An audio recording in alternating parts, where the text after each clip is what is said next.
नमस्कार. आजच्या या एक्सप्लेनरमध्ये आपण एका अत्यंत महत्त्वाच्या विषयावर बोलणार आहोत. बी.कॉम आणि एम.कॉम झालेल्यांसाठी सरकारी नोकरीत करिअरचे कोणते जबरदस्त आणि सुरक्षित पर्याय आहेत याचं आपण आज डिकोडिंग करणार आहोत. कॉमर्स बॅकग्राऊंड असलेल्यांसाठी सरकारी क्षेत्रात खरंच खूप दमदार संधी आहेत आणि त्या नेमक्या कोणत्या हेच आपण आता स्टेप बाय स्टेप समजून घेणार आहोत. आता स्टेबिलिटी आणि उत्तम पगार या दोन गोष्टी जर प्रामुख्याने तुमचं टार्गेट असतील तर 2026 हे वर्ष खूपच क्रुशियल ठरणार आहे. पब्लिक सेक्टरमध्ये एंट्री करण्यासाठी हे वर्ष म्हणजे अक्षरशः एक सुवर्ण संधी आहे. पण का? असं काय विशेष आहे 2026 मध्ये? तर ह्या वाढत्या मागणीमागे काही सॉलिड कारणं आहेत. आपली अर्थव्यवस्था सध्या ज्या वेगाने वाढतेय ना, त्यामुळे फायनान्सची जोडलेल्या रोल्सची गरज प्रचंड वाढली आहे. त्यातच डिजिटल बँकिंग आणि टॅक्सेशन सेक्टरमध्ये अक्षरशः क्रांती होतीये. आणि सगळ्यात महत्त्वाचं म्हणजे सरकारकडून वेगवेगळ्या विभागांमध्ये सुरू असलेली महाभरती. याच सगळ्या फॅक्टर्समुळे कॉमर्स ग्रॅज्युएट्ससाठी ही एक परफेक्ट वेळ आहे. आज आपण या 5 मुद्द्यांवर फोकस करणार आहोत. 1. 2026 मधली संधी. 2. प्रीमियम करिअर मार्ग. 3. विशेष आणि सहाय्यक पदे. 4. आवश्यक कौशल्य आणि 5. सर्वोच्च वेतनाची शिखरे. म्हणजे एकदम ब्रॉड संधींपासून ते थेट हायेस्ट पेइंग जॉब्सपर्यंतचा हा आपला रोडमॅप असणार आहे. चला तर मग थेट पहिल्या टप्प्याकडे वळूया. 2026ची संधी आणि मागणीचे मॅपिंग. सध्या जॉब मार्केटमध्ये सर्वात जास्त डिमांड कुठे आहे ते बघूया. सध्याची सर्वाधिक मागणी कुठे क्लस्टर झालीये हे आपण इथे स्पष्ट पाहू शकतो. बँकिंग सेक्टर, SSC अंतर्गत येणारी टॅक्स आणि ऑडिटची पदे, रिझर्व्ह बँकेसारख्या संस्था, नागरी सेवा आणि काही खास डेटा फायनान्सच्या जागा. इथे सध्या सर्वात जास्त फोकस आहे. कॉमर्सच्या लोकांसाठी या क्षेत्रामध्ये खूप मोठा स्कोप आहे. आता थोडा वरच्या लेव्हलला जाऊन प्रीमियम करिअर मार्गांबद्दल बोलूया, जिथे आर्थिक स्थिरता तर मिळेलच, पण सोबतच समाजात मोठी प्रतिष्ठाही मिळेल. ही तुलना खूपच रंजक आहे.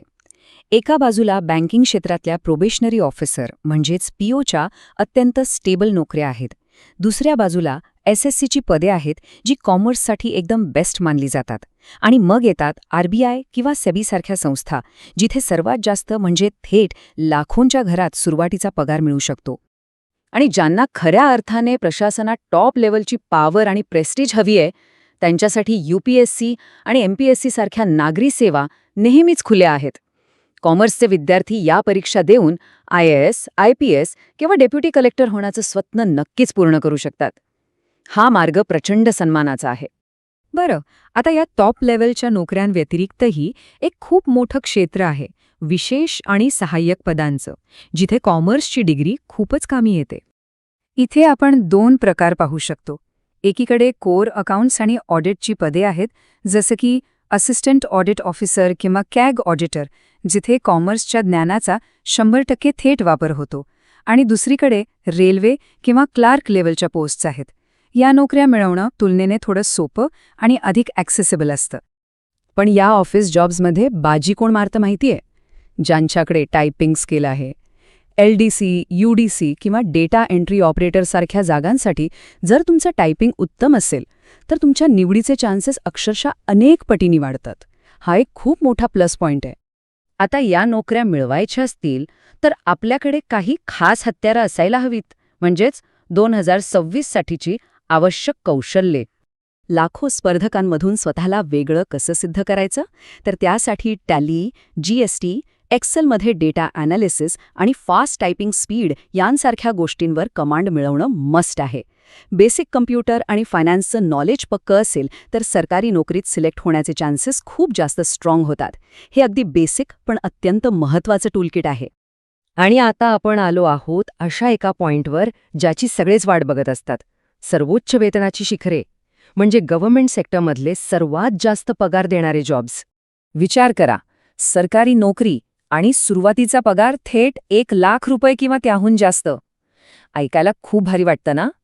पण हो, कॉमर्सच्या विद्यार्थ्यांसाठी हे ध्येय नक्कीच अचिवेबल आहे. आता हे एवढे मोठे पॅकेजेस कुठे मिळतात? तर RBI grade B officer, SEBI officer, SSC मधील असिस्टंट ऑडिट ऑफिसर आणि अगदी सिनियर लेव्हलचे बँक PO ही ती इलीट पदे आहेत जिथे पगाराचा आकडा हा लाखांच्या घरात असतो. इथे पोचणं म्हणजे खऱ्या अर्थाने एक ड्रीम कम ट्रू आहे. तर मग आता फायनल स्ट्रॅटेजी काय असली पाहिजे? जर जॉब सिक्युरिटी, उत्तम पगार आणि फास्ट प्रमोशन अशा तिन्ही गोष्टी एकाच जागी हव्या असतील, तर पूर्ण फोकस हा बँकिंग, SSC आणि RBIच्या परीक्षांवर असायला हवा. हे एक असं कॉम्बिनेशन आहे जे कधीच फेल जात नाही. तर मग हा संपूर्ण रोडमॅप पाहिल्यानंतर आता एकच प्रश्न उरतो. बेस्ट परीक्षांची यादी बनवून एक सॉलिड स्टडी प्लॅन सुरू करण्याची हीच ती वेळ आहे का? नक्कीच.